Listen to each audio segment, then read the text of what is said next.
ओम नमः सिद्धेभ्यः। नमो अरिहन्ताणं नमो सेठाणं नमो आयरियाणं नमो उवज्झायाणं नमो लोई सव्यसाहोणं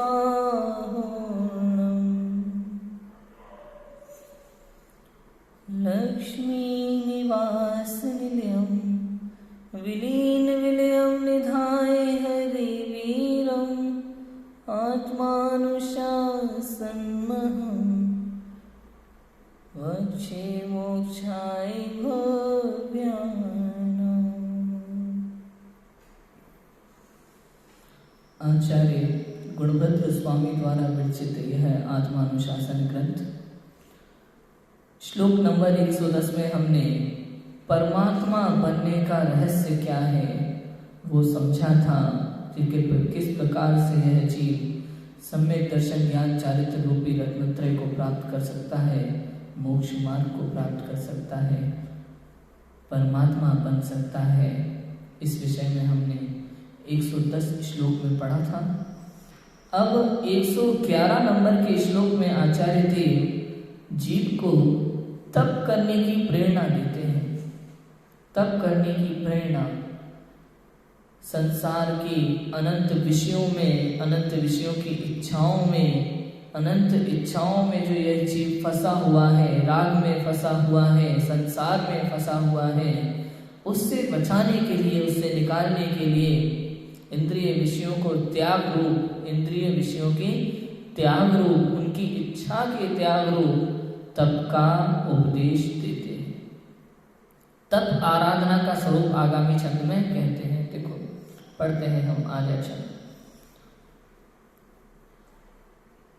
दुर्लभम शुद्धम पसुख मविदित मृति समय मल्प परमायु मानुष्य मेव तपो मुक्तिस्तप सेव तत्तपः कार्यम्।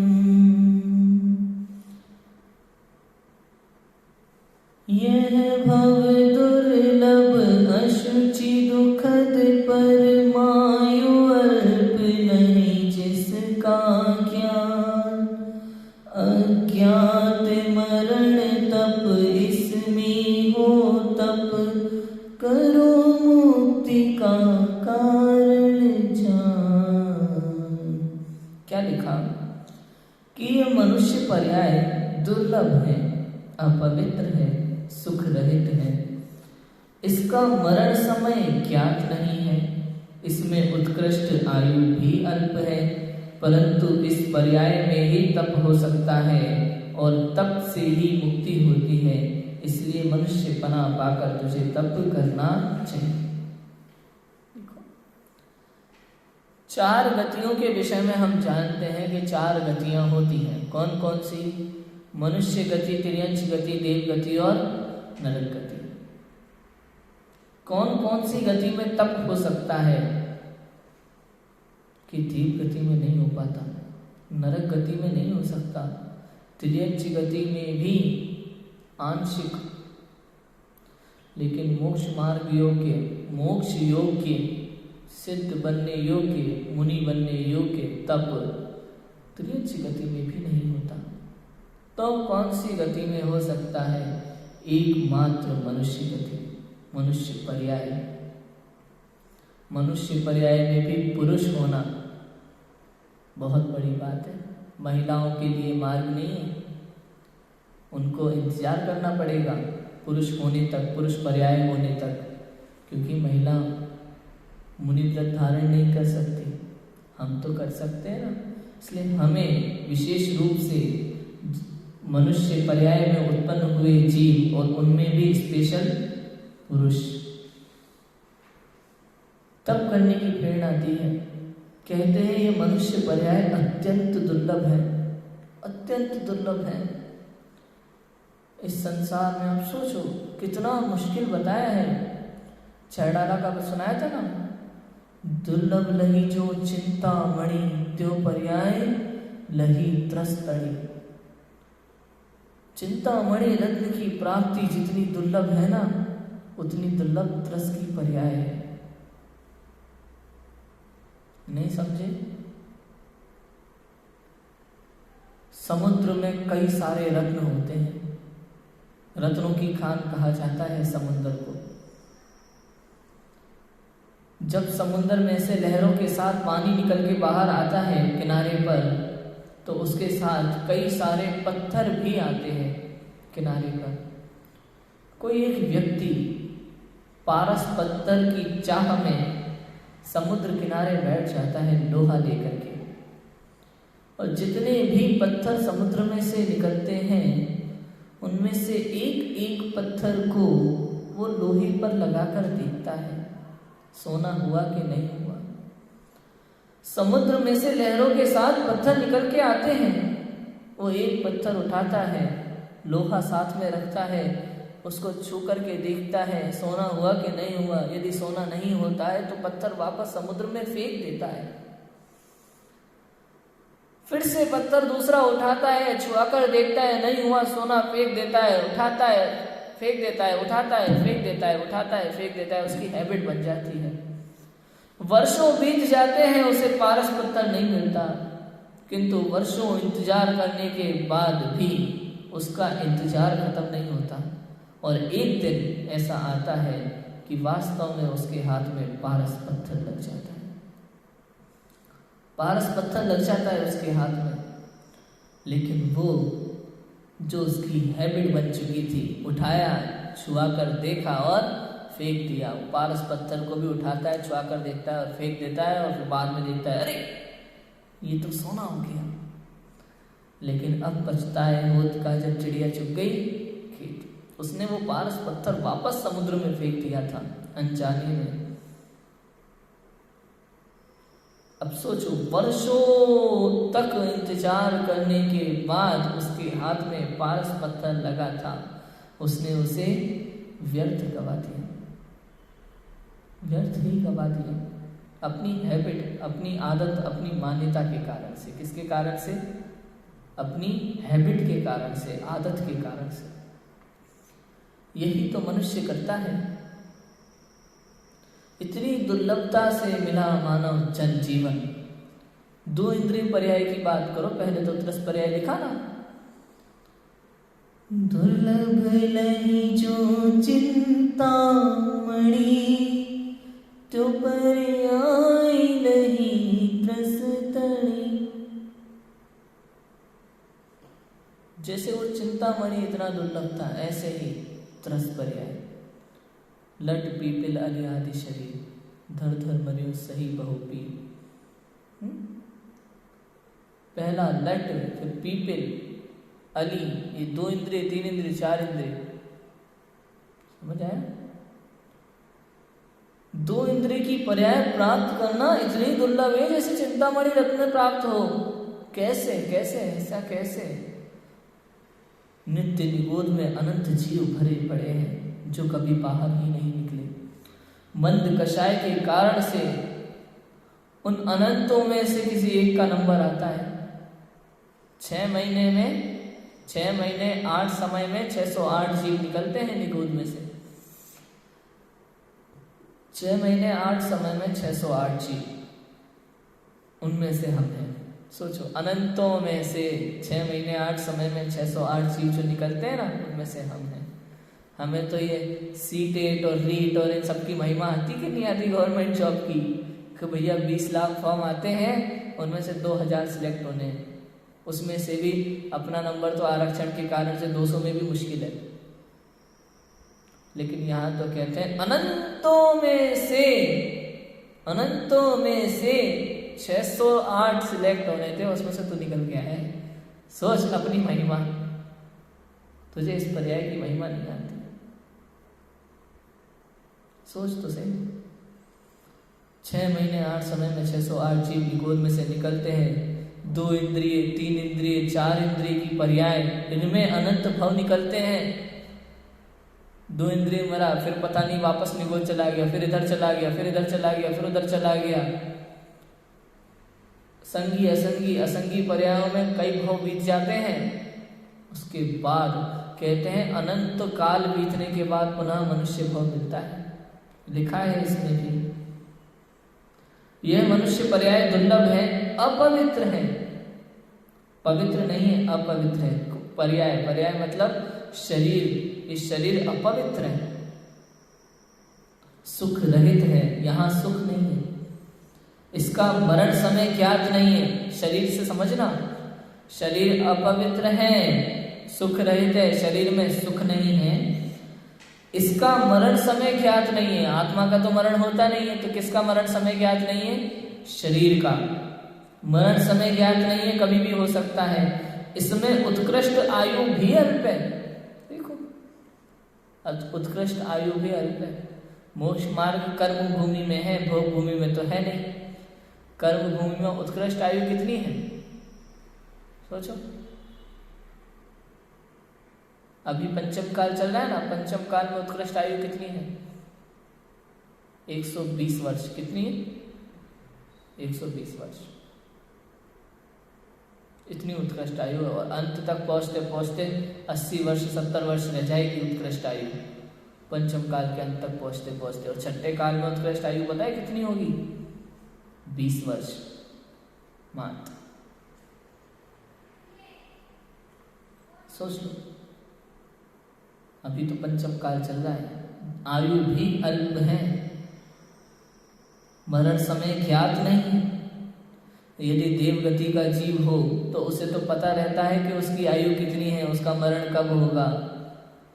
आज नहीं तो कल कर लेंगे। क्यों? क्योंकि उसे तो पता है, उससे पहले होना ही नहीं है, किसी भी तरीके से नहीं होना। 3 लोक में कोई भी समर्थ नहीं है। यदि 10,000 वर्ष की आयु है तो मेरे पास अभी बहुत समय है। तीनों लोकों में कोई ऐसा जीव नहीं है मेरी आयु का एक समय भी कम कर सके। किंतु मनुष्य पर्याय में हमारा मति और शुद्ध 2 ही ज्ञान है, वो भी मिथ्या है। अभी हमें नहीं पता हमारी आयु कितनी होगी। 20 वर्ष है, 50, 20 तो नहीं है, 24 हो चुकी थी। तो कितने वर्ष है? 30 वर्ष है, 50 वर्ष है या 100 वर्ष है, नहीं पता कितना जीवन है, कितनी आयु है इस पर्याय की। तो उत्कृष्ट आयु भी अल्प है, परंतु इस पर्याय में ही तप हो सकता है और तप से ही मुक्ति होती है, ये समझाते हैं। इसलिए तो उसी का प्रयत्न कर, दूसरा कोई कार्य तेरे करने योग्य नहीं है इस जीवन में। यदि तुझे करना है ना, इस पर्याय का सदुपयोग करना है, इस समय का सदुपयोग करना है, इस जीवन का, इस मनुष्य पर्याय का, इस जैन कुल का यदि तुझे सदुपयोग करना है, अपनी बुद्धि का, अपने ज्ञान का, अपने विवेक का सदुपयोग करना है, तो तब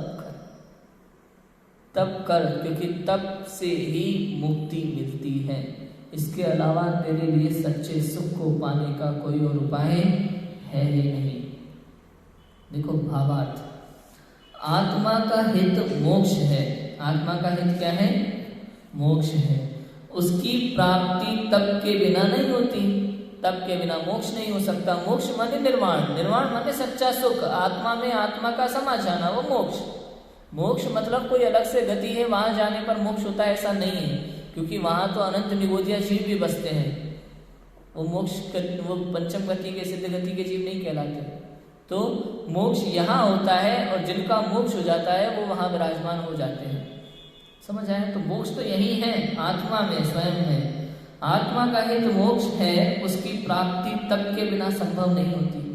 क्योंकि सम्यक दर्शन ज्ञान चारित्र पूर्वक तप की आराधना से साक्षात मोक्ष मार्ग होता है। ऐसा तप मनुष्य पर्याय में ही होता है। समझ आए? सम्यक दर्शन ज्ञान चारित्र मतलब रत्नत्रय रूपी आराधना से, इसलिए 4 आराधना कही है। रत्नत्रय कितने होते हैं? 3। और आराधनाएं कितनी होती हैं? 4। सम्यक दर्शन, सम्यक ज्ञान, सम्यक चारित्र और सम्यक तप, ये 4 आराधनाएं होती हैं। तो सम्यक दर्शन ज्ञान चारित्र पूर्वक तप की आराधना से साक्षात मोक्ष मार्ग होता है, उसमें तप चाहिए। ऐसा तप मनुष्य पर्याय में ही होता है। कहा भी है, देखो लिखा है, गाथा कोट की है इसमें। देव विषय पसंता रैया, देव संतता तिरिया विवेय वेला मणयाणम धम्म संपत्ति। कि देव विषय पसत्ता देव विषयासक्त है, निरैया नारकी तीव्र दुख संतप्ता तीव्र दुखों से संतप्त है। त्रिया विवेक वेला और त्रियंच विवेक वेला विवेक से रहित है। मणयाणम धम्म संपत्ति, इसलिए मनुष्यों को ही धर्म की प्राप्ति होती है, धर्म रूप संपत्ति की प्राप्ति होती है। देवगति के जीव विषयों में पूर्ण रूप से आसक्त हैं, भूप भूमि के जीव भी विषयों में पूर्ण रूप से आसक्त है, पूर्ण रूप से आसक्त है। कल्प वृक्ष होते हैं, उन्हें जो इच्छा होती है मांग लेते हैं, मिल जाता है। उन्हें विषय भोगों के अलावा कुछ और दिखाई ही नहीं देता, वे तप नहीं कर सकते। नार की तीव्र दुखों से संतप्त है, उनके दुख इतने हैं कि कहने में समर्थ नहीं है कोई। इतने दुख है नार की शिवों की, कोई अपनी जीवा से कह नहीं सकता। वचनातीत, वचनों से रहित इतने अधिक दुख हैं, अब वो उन दुखों में संतप्त है, राग द्वेष में लिप्त है, आर्त रौद्र ध्यान में लिप्त है और त्रियंच विवेक रहित है। त्रियंच गति में जीव विवेक नहीं कर सकता, भेद विज्ञान नहीं कर सकता। कुछ ऐसे संगी पंचेंद्रिय जीव हैं जो भेद विज्ञान कर सकते हैं, विवेक कर सकते हैं, लेकिन वे अपने लोगों के साथ रह करके विषयी लोग अविवेकी संगति में रह करके वैसा ही जीवन जीते हैं। मनुष्य पर्याय में भी ऐसा ही होता है। विवेकी जीव अविवेकियों के साथ रह करके अविवेकी बन जाता है। समझ आया? फिर से बोलूं, विवेकी जीव अविवेकी लोगों के साथ रह करके अविवेकी बन जाता है। बचपन में बच्चा बार बार हर चीज के लिए प्रश्न पूछता है, लेकिन धीरे धीरे लोग जैसा बताते हैं वैसा ही मानने लगता है, प्रश्न पूछना भी बंद कर देता है। यह है पहचान। बचपन में प्रश्न पूछना वो विवेक था, समझना चाहता है हर बात को। भविष्य में प्रश्न पूछना बंद कर देता है, जैसा बड़े कह रहे हैं वैसा करता जाता है। यह है अविवेकी की पहचान। समझ में आया? ये अविवेक है। लिखा देखो, यदि मनुष्य पर्याय बारंबार प्राप्त होती हो, देखो मनुष्य को ही धर्म की प्राप्ति हो सकती है। यदि मनुष्य पर्याय बारंबार प्राप्त होती हो और किसी ने वर्तमान पर्याय में तप नहीं किया, तो ये कहा जा सकता है कि आगामी पर्याय में तप कर लेगा। लेकिन यहाँ तो कहते हैं कि अनंत काल में भी मनुष्य पर्याय पाना दुर्लभ है। लेकिन कहा ना मैंने, अनंत काल बीत जाता है द्वारा पुनः मनुष्य भाव मिलने में। यदि मनुष्य पर्याय बार बार मिलती हो तो ये भी सोच ले इस वाली पर्याय में तो थोड़ा आराम कर लेते हैं, घूम लेते हैं, फिर लेते हैं, ऐश कर लेते हैं, अगली बार जब मनुष्य भाव मिलेगा तो मोक्ष चले जाएंगे। अरे प्रभु, अनंत काल अनंत दुखों में गिर जाएगा, नरक निगोद आदि दुखों को भोगना पड़ेगा फिर से। तो उन दुखों को याद कर जो तेने अभी तक भोगे हैं, तो तुझे समझ आएगा। यह मनुष्य पर्याय बारंबार प्राप्त होती हो तो किसी ने वर्तमान पर्याय में तप नहीं किया तो कहा जा सकता है आगामी पर्याय में तप कर लेना, किंतु ये अनंत काल में एक बार मिलती है। यदि इस पर्याय में देवों जैसे सुख हो तो उन्हें छोड़कर तप करना कठिन है, परंतु यहाँ तो शारीरिक और मानसिक दुखों की ही मुख्यता है, अतः दुख को छोड़कर तप करने में क्या खेद है। यदि बहुत सुखी हो तो समझ में आता है, हाँ भाई हम तो सुखी हैं। दिन रात मानसिक और शारीरिक पीड़ा से तू गुजरता है, दिन रात अनेक दुखों को भोगता है, अनंत समस्याएं तेरे जीवन में भरी पड़ी है, तू फिर भी तप करने के लिए जागृत नहीं होता, आगे नहीं आता। यदि मनुष्य का शरीर सुंदर हो तो उसके बिगड़ने का भय हो, परंतु धातु और उपधातुओं से उत्पन्न इस महा अपवित्र शरीर को तप में लगाने में क्या भय है। सोचो, नई गाड़ी हो तो समझ में है, कीचड़ लगा हुआ है गाड़ी पे, गंदी हो रही है, खराब हो रही है, सही नहीं होती, तो लोग उसको खटाला कह करके बेच देते हैं, पास नहीं रखना चाहते। देवों का शरीर तो सप्त धातु रहित है, तेरा तो सप्त धातुओं से सहित है, रक्त मांस पील कितने गंदी गंदी चीजें भरी पड़ी हैं ऐसे अशुद्ध अपवित्र अशुचि शरीर में, तो कब तक रहेगा? इसको त्याग क्यों नहीं देता? इसको छोड़कर तप करने में क्या दिक्कत है? इसको रख के क्या करेगा? इससे कैसा मोह! यदि देवों के समान मरण का निश्चय हो तो कुछ काल तक निश्चिंत होकर फिर तप करे, परंतु मनुष्य के मरने का निश्चय ही नहीं कि कब मरेगा। देखो बताया था ना मैंने, देवों के समान यदि निश्चित हो कि भैया 10,000 वर्ष की आयु है तब तक रहेंगे, उनको अवधि ज्ञान से पता चल जाता है। निश्चित तो हमारी भी है, लेकिन हमें पता नहीं चलता, उन्हें पता चल जाता है। पता भी नहीं कब आयु खत्म हो जाएगी, तो फिर क्यों रुके हुए हैं हम? क्यों तप नहीं करते? यदि उत्कृष्ट आयु हो कि मेरी तो बहुत अधिक आयु होगी, ऐसे भ्रम से तप न करे, परंतु यहाँ उत्कृष्ट आयु भी थोड़ी ही है, इसलिए तुझे प्रमादी होकर सावधान होकर तप करना ही योग्य है। सोचो, यदि उत्कृष्ट आयु हो कि मेरी तो बहुत आयु है, ऐसे भ्रम से तप न करे, परंतु यहाँ आयु भी थोड़ी ही है।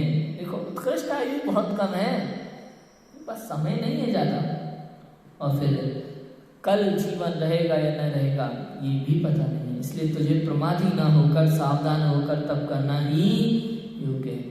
एकमात्र तप करना ही तेरे जीवन का लक्ष्य होना चाहिए, और कुछ नहीं। इस मनुष्य पर्याय का एकमात्र लक्ष्य क्या है? तप करना, दूसरा कुछ नहीं। इसलिए जितना हो सके, जितना अधिक से अधिक हो सके उतना करना चाहिए। कोई भी पूछता है कैसे करें, कितना करें, ये खाएंगे नहीं खाए, ये खाएंगे नहीं खाए, ये भी छोड़ देंगे तो क्या, ये भी छोड़ देंगे तो क्या। हम तो कहते हैं प्रयोजन के अनुसार कार्य करो। यदि किसी कार्य से कोई प्रयोजन नहीं है ना तो उसको मत करो, छोड़ दो, त्याग दो। यदि तुम्हारा भोजन 2 सब्जी से चल जाता है तो उतना ही रखो, सब त्याग दो, सब छोड़ दो। यदि आप 10 सब्जी से ज़्यादा नहीं चाहिए आपको, तो 10 सब्जी को रख करके नियम ले लो कि बाकी सबका त्याग। सीधा तप करना सीखो, जितना हो सके वर्तमान अवस्था में भी जितना अधिक से अधिक हो सके उतना त्याग करना प्रारंभ कर दो। विषय इच्छाएं, वास्तव में अभी तो कुछ जीव ऐसे भी हैं जिनकी विषय इच्छाएं तो ज़्यादा नहीं है, खाने पीने का शौक नहीं है। बहुत सारे ऐसे जीव भी होते हैं किंतु वे नियम नहीं लेते, पता नहीं कौन सा डर है। लेना चाहिए, फ्री के पुण्य की कमाई होगी और फ्री के पाप से बचाव होगा। इसका उपाय हमें करना चाहिए। आज हमने देखा तप करने की प्रेरणा आचार्य ने हमको दी है, और हम भी सम्यक दर्शन ज्ञान चारित्र की प्राप्ति करें, और सम्यक दर्शन ज्ञान चारित्र रत्नत्रय पूर्वक उत्तम तप करके मोक्ष मार्ग की मोक्ष की प्राप्ति करें। इसी मंगल भाव से अभी की बात को विराम देते हैं। ओम नमः शिवाय।